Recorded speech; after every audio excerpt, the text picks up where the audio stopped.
Hello and welcome back to the Fastest Podcast, where we cover everything from the greatest overtakes to the fastest pit stops. Today with me, I've got Dan and Pigeon, and just come out of Monza. How was that for everyone? I know you guys talked all about it after the race, but now we've got a week off. So, how was Monza? Yeah, if the race wasn't boring enough, I watched the post-race press conference, and I lost all faith in the media. So that was good.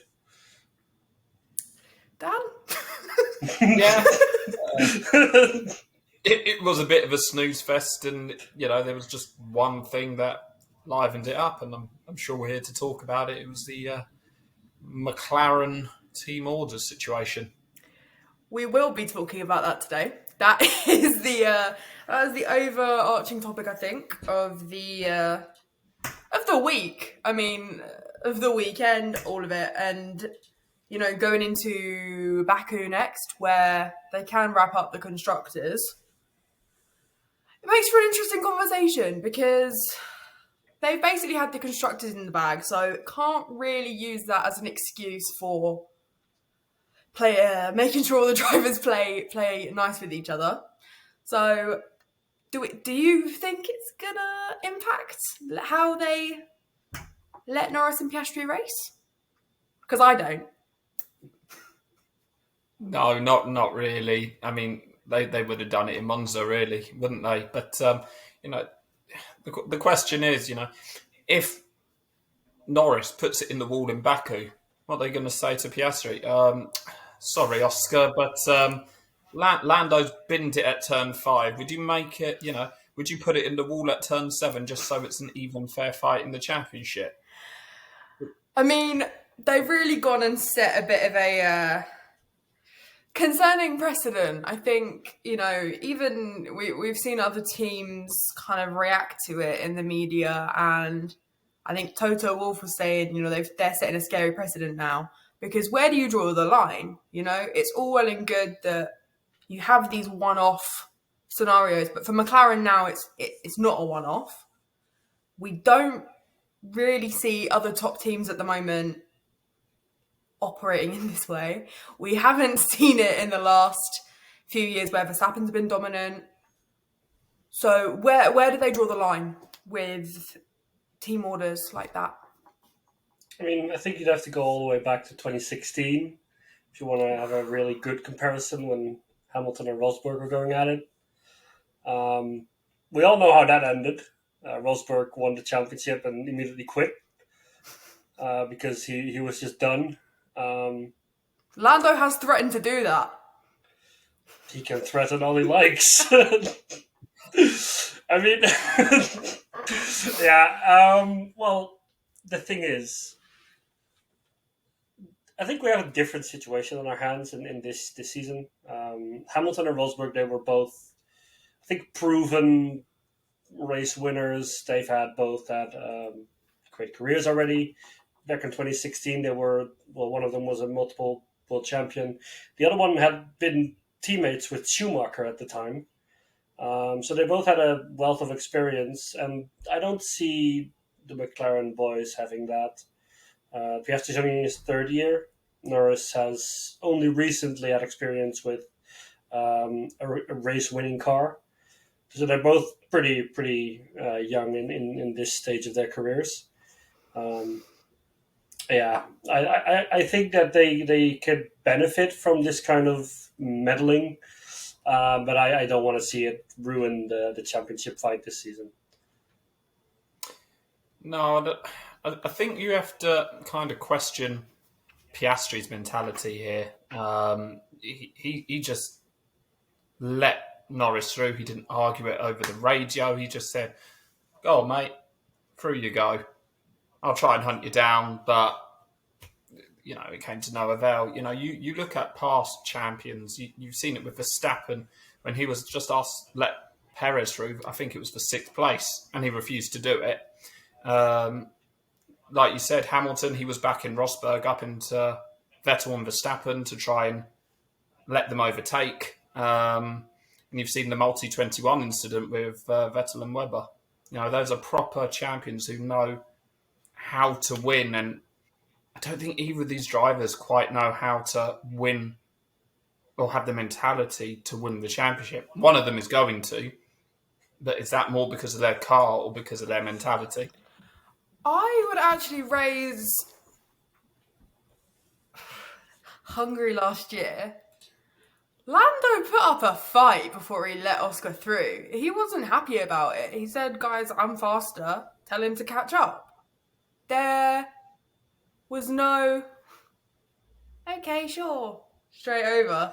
I mean, Oscar was kind of like,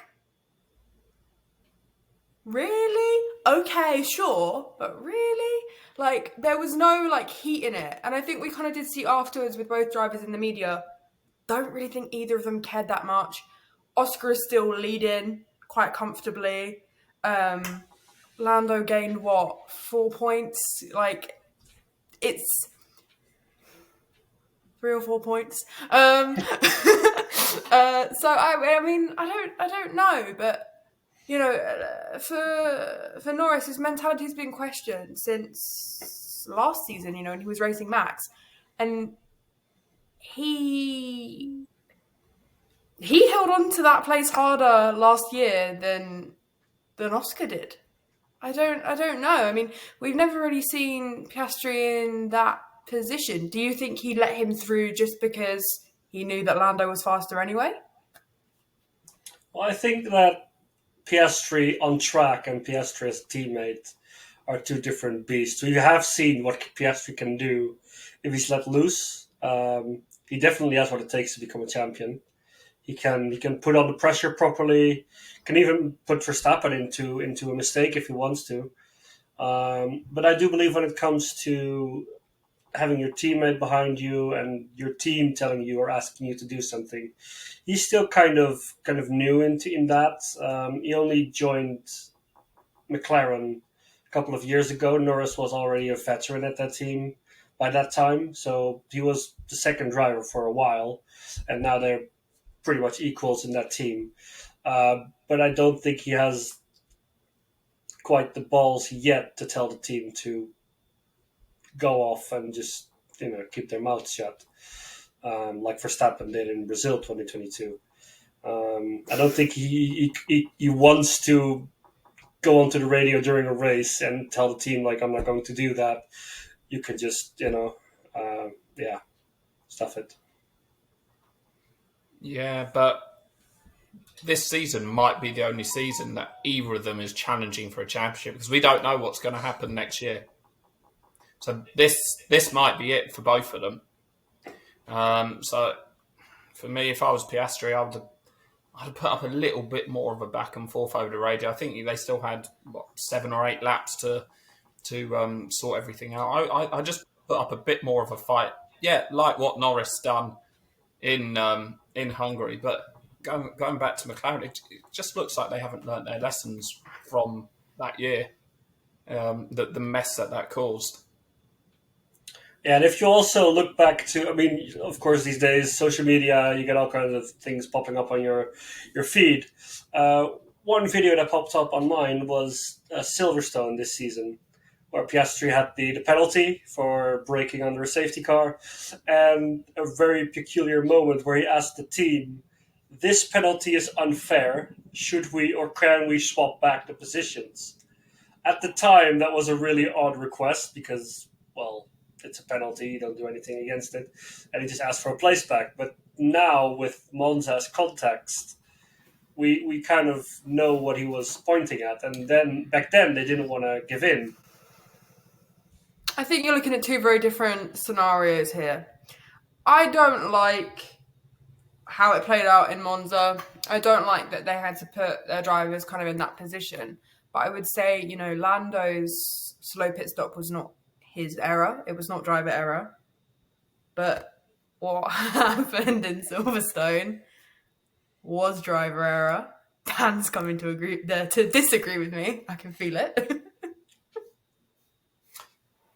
Norris opted to box second. Out of the kindness of his heart. He was meant... Why? He was scared of an undercut. Why? There was no need to worry about anyone behind the McLarens. There was no need. Just pit. Just box. You got the fresh rubber. Think about yourself. You're fighting for a championship. Why are you worrying about what happens to Piastri? If he falls behind Leclerc, surely that's good for you.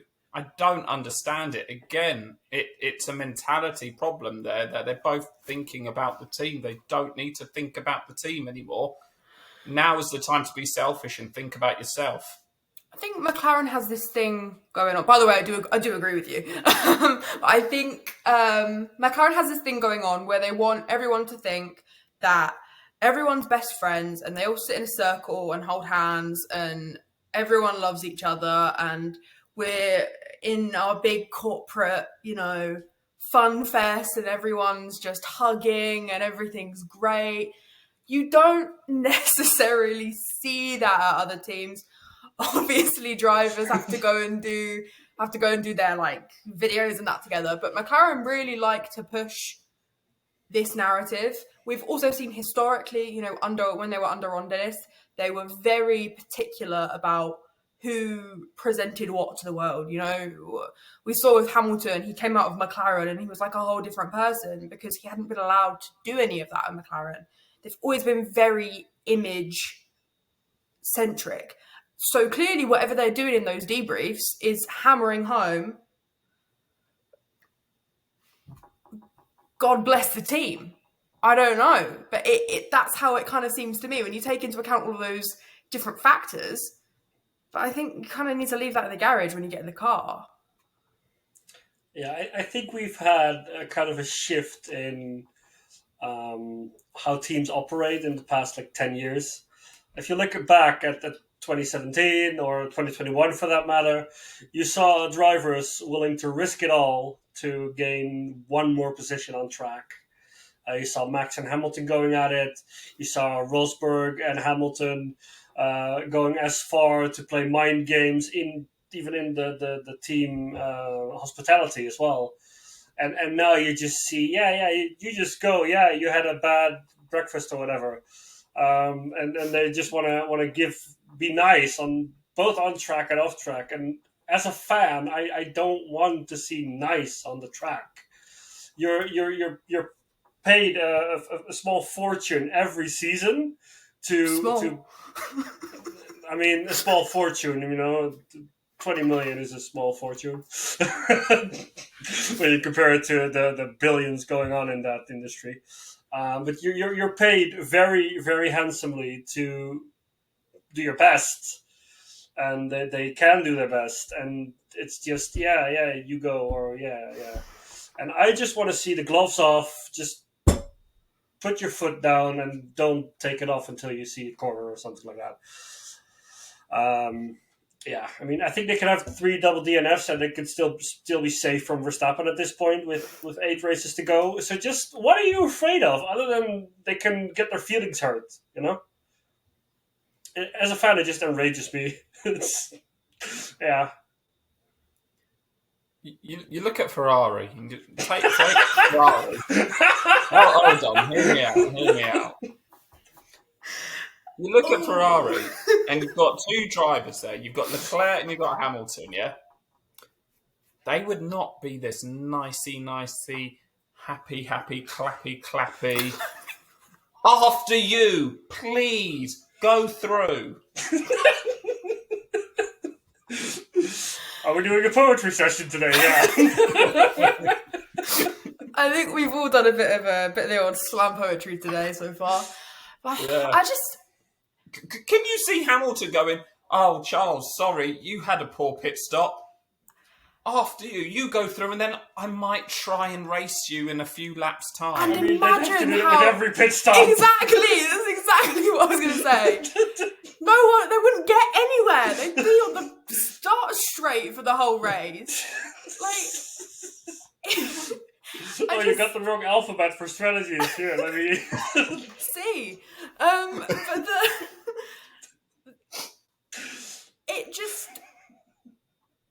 it isn't working. I would say though there is a divide in the fans, and I think that the fans kind of push the narrative. You've got half of the fans, which kind of like us, that want to see them just full send, who cares what happens.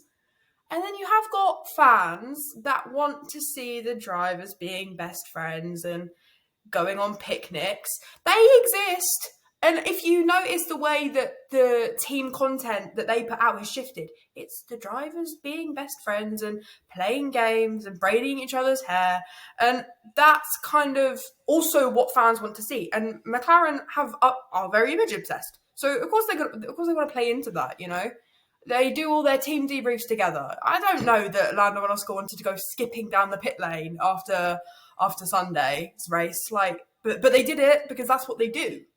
So I think they've got a problem in all areas where maybe their marketing is just making its way into the race.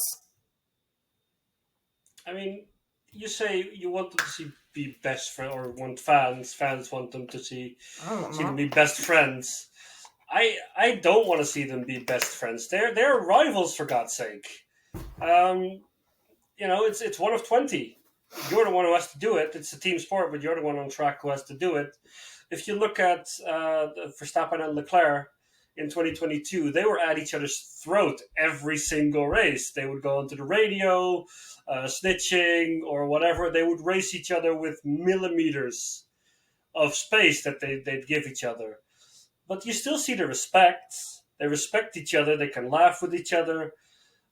That's what I want to see for off track, you know. I want to see the respect. I want to see the laughs they have, and that's what we want to see in this sport. I don't want to see them baking waffles together, and I mean it could be fun, but I don't want to see them go into a circle and share their feelings. That's not what F1 is, but I do want to see the respect. The off track, they can pretend to be friends. They can whatever they want to do. I don't really care about off track. I'm watching what's happening on track, and on track they're just too nice. They carry the off onto the on. At the end of the day, you are literally fighting one person, and it's your teammate. These fans that want to see them as best friends wouldn't have liked the 80s. I just don't get it. I really don't. You know, even in the 2000s, you had Schumacher literally taking wins off Barrichello so he could win the championship. Yeah, I mean, I think it comes from a lot of different elements.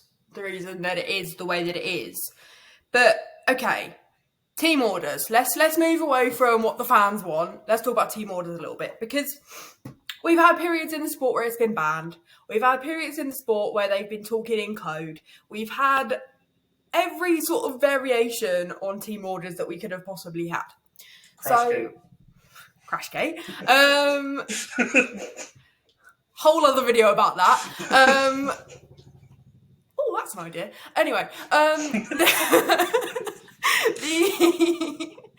the fact of the matter is, we've seen it all before. And now we're kind of at a place where no one wants to see it. It exists. It happens. Sometimes it's necessary. And I think from a team perspective, that call in Monza made sense for them at the time. It's not going to make sense for them next week when they're in Baku and Lando sneezes in the car and Oscar has to cough. That's when it's going to get a bit messy. I can understand in the one-off, but that's the thing. Like we were saying earlier, they've set that precedent. So now what comes next in that regard? Because it's going to go wrong very soon. I really want to see the written version of Papaya Rules. I'm genuinely curious as to how extensive their research or their plans are. It's probably written in sparkly pen or something. I think it's about as extensive as Ferrari's strategy per race, but they just have 3 alphabets of plans, 3 alphabets of Papaya Rules. You can't compare it 1-to-1. That's not how it works. You have general rules, and you can apply those rules to whatever incident or whatever happens on track, of course. Like if you have a bad pit stop, you drivers are behind one another without any cars involved, you can swap them back. I just don't like to see them, especially when it's for racing matters. I just don't want to see them be asked to swap round and then tell them, yeah, you can race, because then the team says, yeah, I want you one, you two, and then you can race, and yeah, you're just scared. If you do overtake him, what then? Are you going to be asked to go back again? Yeah, I think team orders are a really fine line to implement. If you're talking about, okay, you're on different strategies, I don't want you to hold up your teammate, that's fine. Or like they did to Verstappen in the race, they said, give back the position to Norris, I think that communication, it was banned for a while, and it was really fun to see engineers order a pizza, basically, just to tell them that they were going with a different strategy. I do think we can be clear about those kind of decisions, but for the team orders, it just takes out the racing element of it, and I don't want to see it. Yeah, I mean, in an ideal world, sorry, I wasn't sure if Dan wanted to say anything. In an ideal world, for you personally, are we banning team orders? No, I think team orders can be useful and implemented correctly, but are you just asking your drivers to rectify a team mistake? That's, yeah, I don't like to see it. Yeah, especially if you're fighting for a world title. If it's Alpine, I don't care, Yeah. Yeah, I also don't think banning team orders work. There's a reason they brought it back. Not brought it back, but say it's not banned anymore, because banning it didn't really change anything, because, like you said, the teams just got creative in how they implemented team orders regardless. And they would have spoken about it before the race. Anyway, for example, someone's a couple of seconds behind you and they're fighting for a championship, just move out of the way. And there's, the whole 2010 that Fernando is faster than you. Do you understand? To Massa, which him winning that race just would have been a perfect arc for his comeback season anyway. So they ruined that, man.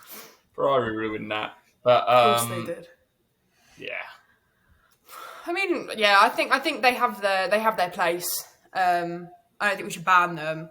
I just think, to be honest, what could you even do? Like, if you ban them, like you say, they'll find a way. You can't really tighten how that's applied, because they'll find a way.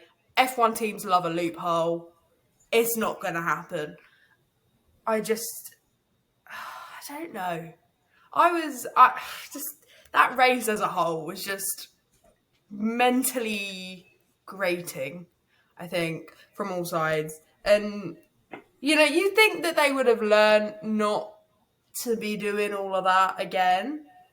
They could have looked at the start of this season and gone, right, clean slate, let's just move on and never speak of papaya rules ever again.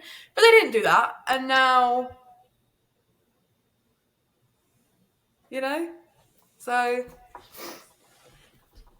I think my biggest problem with the whole situation in the race was that Piastri just let him through.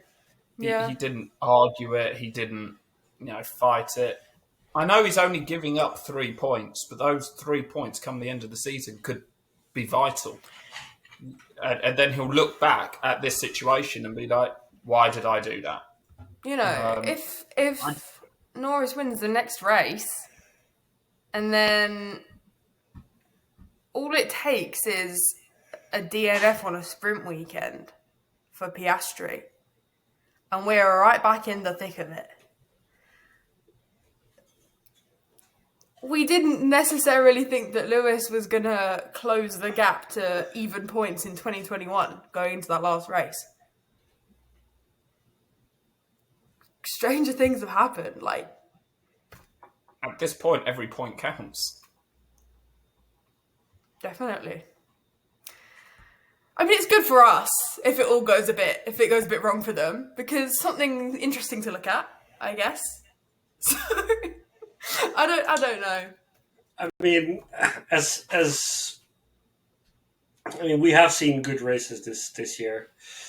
Monza, even if the result was that Verstappen finally got back to the podium onto the top step, it just reminded me of 2023, where he takes off, is never seen again, and the rest of the race is just very boring. Yeah, this is not racing, in my opinion. There are some races on the calendar where you go, all right, probably in for a bit of a snooze fest here. But when you come to Monza, you don't want that. Like, I would have literally taken anything over that race we had in Monza. I would have taken Piastri Norris 2021 Verstappen Hamilton incident over what we got. Like, it's Monza. So, but like, it's Monza. Turning full Italian there. I have roots. No, but it's just, I think, just a whole disappointing race from all angles. And I mean, I don't really blame either of the drivers for it. I think, it was quite clear for them in the media that they were bored and it was annoying and they just wanted to go and debrief and be done with it. Because I think all that both of them needed was a little bit of clarity. I think we should be really focusing the blame on McLaren and the scrutiny on McLaren, because I don't actually think that Norris or Piastri cared all that much afterwards. So, I don't know. I mean, they're going to start caring pretty soon when, it happens again, because it'll happen again. But I mean, I'm actually just curious as to how the next couple of races will go, because the current cars have turned Monza into Monaco, basically. You can't overtake, you can't do anything. It's all about strategy, and it's just not really fun to watch. We have 2 street races coming up, and when we went to Monaco, we had one of the worst races of the past years, with everyone just holding each other up. And I mean, we have Baku and Singapore coming up, and it's all narrow. It's a typical street circuit. I'm just scared about what they're gonna do because, I'm deeply concerned for both of these races. I think because the only thing that is going to make provide any entertainment value, any jeopardy, Ferrari. is, well, yes, but someone the only way we're going to have interesting races is seeing someone in the wall, which is not optimal. That's really the only way that you can make these races with these cars exciting. We don't want to see anyone in the wall. We want to see them, racing. I think you mean safety cars. Safety cars. Well, that is what happens when someone bins it. But we're not talking about safety cars in Singapore.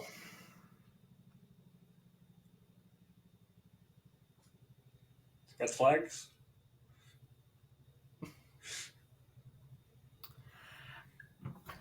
Moving on.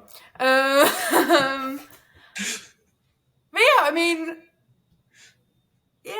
just bad from McLaren. So that's my analysis of the Italian Grand Prix. Bad. Yeah. Can you sum up the Italian Grand Prix for me in one word, guys? Fast. Disappointing. That also works, yeah. Well, there you have it. We got this time off now. I suppose McLaren has to regroup and come up with something, because they can't carry that through the rest of the season when it's has the potential to get so close again. I mean, I think we're probably going to stay with a pretty similar gap to the one we've got without any DNFs, because they are both kind of performing at the same there and about level, and you can't really close a gap like that. I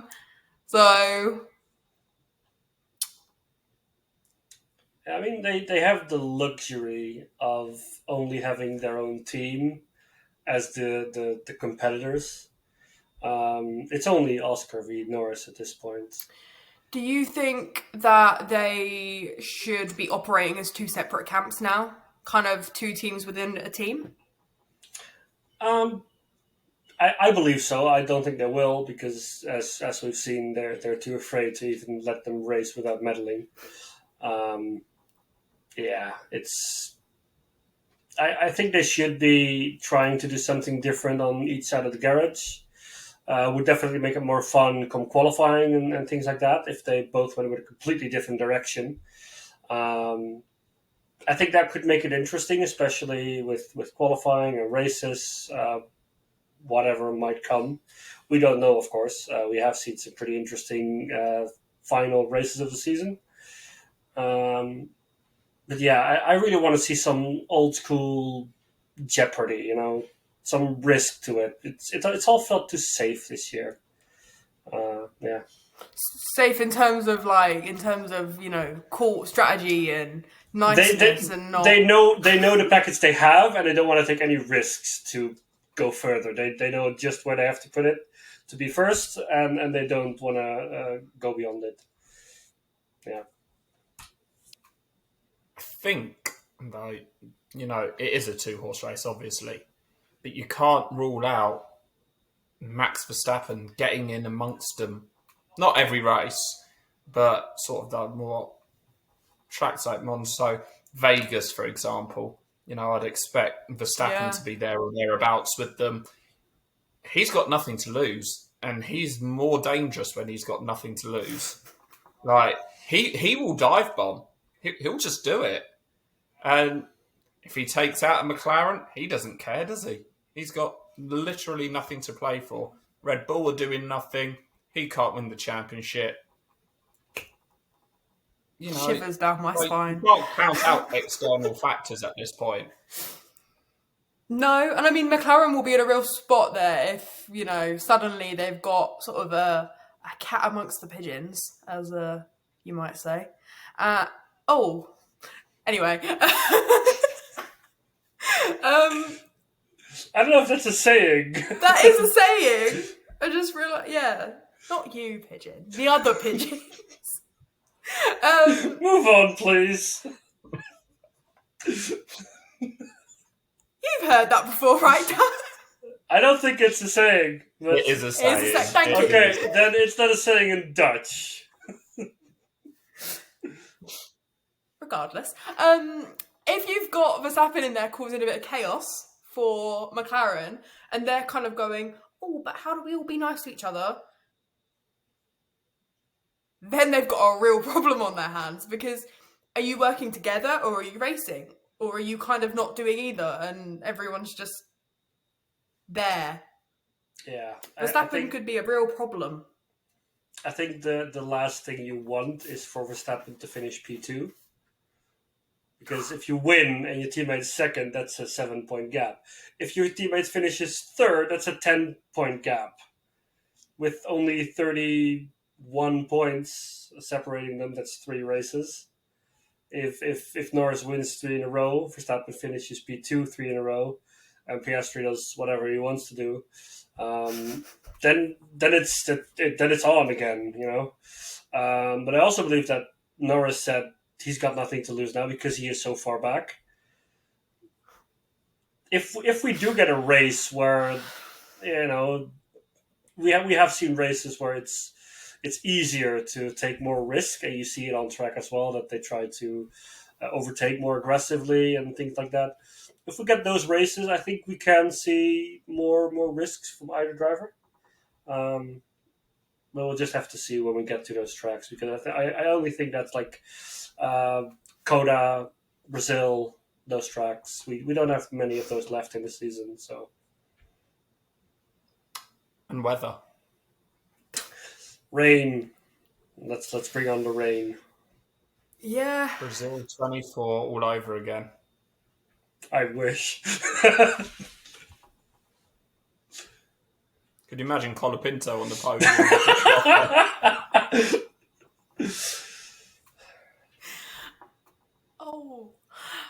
What a thought.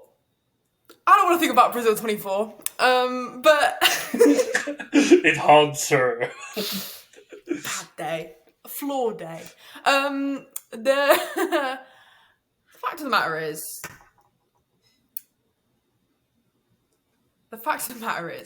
they've made their bed. Now they kind of got to line it. So I suppose we're just gonna have to wait and see how the rest of the season plays out, because it will be interesting. Especially, we don't know what goes on behind the scenes. We don't know what they're told. We don't know what they're expected to manage on the track between each other. We have not seen the Papyral's official printout, so we don't know.